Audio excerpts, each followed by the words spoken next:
DO, DC, and AHM. Introduction. If it can catch a pheasant, then it is a hawk. This Korean proverb conveys that regardless of its existential identity, the ability to catch a pheasant is what defines it as a hawk. This pragmatic perspective emphasizes that functionality, rather than inherent identity, determines what something is. This is also a way to describe applied sciences.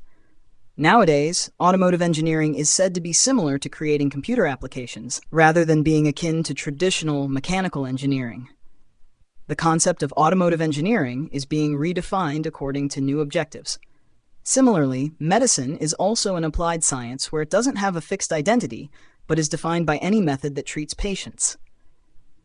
The United States medical system is a dynamic and complex entity that has undergone significant evolution since its inception.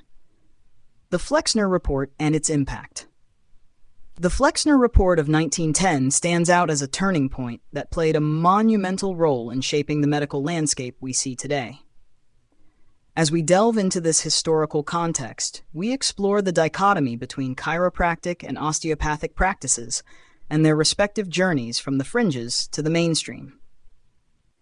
The Flexner Report was a significant catalyst for the standardization of medical education in the United States. Commissioned by the Carnegie Foundation, Abraham Flexner evaluated 155 medical schools across the U.S. and Canada, advocating rigorous standards in science-based education.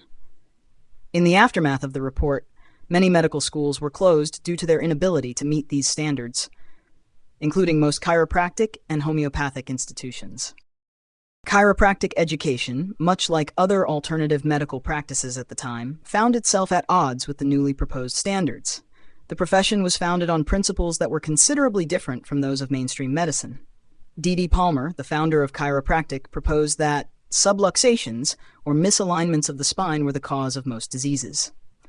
This core philosophy, which emphasized a vitalistic, holistic approach to health, stood in stark contrast to the burgeoning biomedical model of disease that was becoming dominant in mainstream medicine.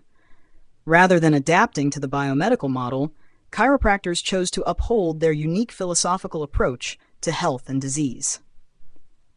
Consequently, they refused to assimilate into mainstream medicine, leading to their marginalization following the Flexner Report. Chiropractic schools were unable to meet the newly established standards for medical education, and many were forced to close. This decision to uphold their philosophical beliefs, rather than integrate into mainstream medicine, has had a lasting impact on the chiropractic profession. The inclusion of osteopathy. In contrast, osteopathy took a different trajectory. Osteopathic physicians, or DOs, doctors of osteopathy, underwent a gradual integration into mainstream medicine. Recognizing the tides of change, the osteopathic profession increasingly aligned itself with the biomedical model, adapting its curriculum to meet the standards proposed by the Flexner Report. A noteworthy anecdote that further underscores the shifting dynamics in the U.S. healthcare system is the story of Dr. Sean Conley, a doctor of osteopathy, who was appointed as the president's physician in 2018, making history as the first DO to serve in this prestigious position. Prior to this, all presidential physicians had been MDs who graduated from medical schools. His tenure was a vivid example of the integral role DOs can play in delivering high-quality healthcare, even at the highest level of government. Traditional medicine in Korea. From the late 1980s to the early 1990s, there was a significant boom in traditional medicine in Korea. Korea's healthcare system is dual-structured, granting traditional medicine doctors a status similar to that of general MDs. In cases where medical schools and traditional medicine schools coexisted within the same university, it was much harder to gain admission to the traditional medicine school. Higher academic scores were required. This phenomenon reflected the limitations of modern medicine, the public's expectations for natural traditional medicine, and the societal context of the time, including the shortage of traditional medicine practitioners. However, this trend has completely reversed in modern times. It is no longer as difficult to enter traditional medicine schools as it once was, and in fact, it has become easier compared to gaining admission to dental schools. Majoring in traditional medicine no longer guarantees the same level of social status or privilege it once did. When I was attending a traditional medicine university in the late 1980s, our seniors held demonstrations. The central theme was their opposition to the unification of medical systems.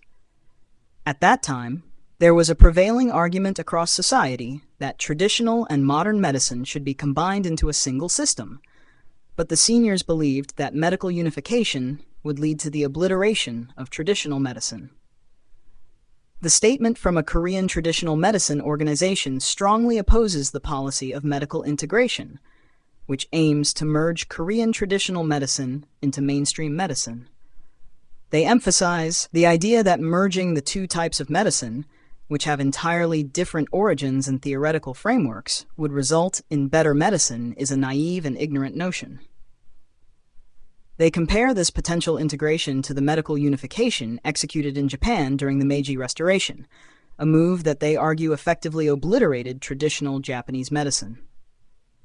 The organization insists that such a policy could only result in the extinction of traditional medicine practitioners and the annihilation of the discipline itself. The group maintains that if the Ministry of Health and Welfare were to develop our national heritage, traditional medicine, and export it worldwide, it would be immensely beneficial for the health of global citizens and significantly contribute to the national interest. The Deputy Minister's concept of a medical integration policy, under the guise of annihilating the traditional medicine system, has been met with shock and anger from all traditional medicine practitioners. While this perspective was not entirely wrong, I think they failed to grasp the broader flow of history. The decline in the status of traditional medicine in Korea resembles what happened to traditional medicine in the United States decades ago. Just like the early 20th century chiropractic schools in the United States, this Korean traditional medicine organization places significant importance on the unique philosophical underpinnings of their discipline. Both highlight the differences in origins and theories as fundamental aspects that separate them from conventional medicine, advocating for the preservation and development of their respective fields rather than assimilation. Just as the chiropractic schools resisted integration into mainstream medicine due to their distinctive theoretical framework, so too does this Korean traditional medicine organization oppose the merging of their practice into mainstream medicine. Conclusion. The journey of chiropractic and osteopathy in the context of U.S. medical history presents interesting insights into the consequences when alternative medical practices move into mainstream or remain at the fringes. Today, DOs stand on an equal footing with MDs, with full practice rights and wide recognition. Chiropractors, while gaining acceptance, still operate outside the conventional system, with limited integration into primary healthcare. This divide highlights the potential barriers and opportunities that alternative medicine may face in the complex landscape of the U.S. healthcare system.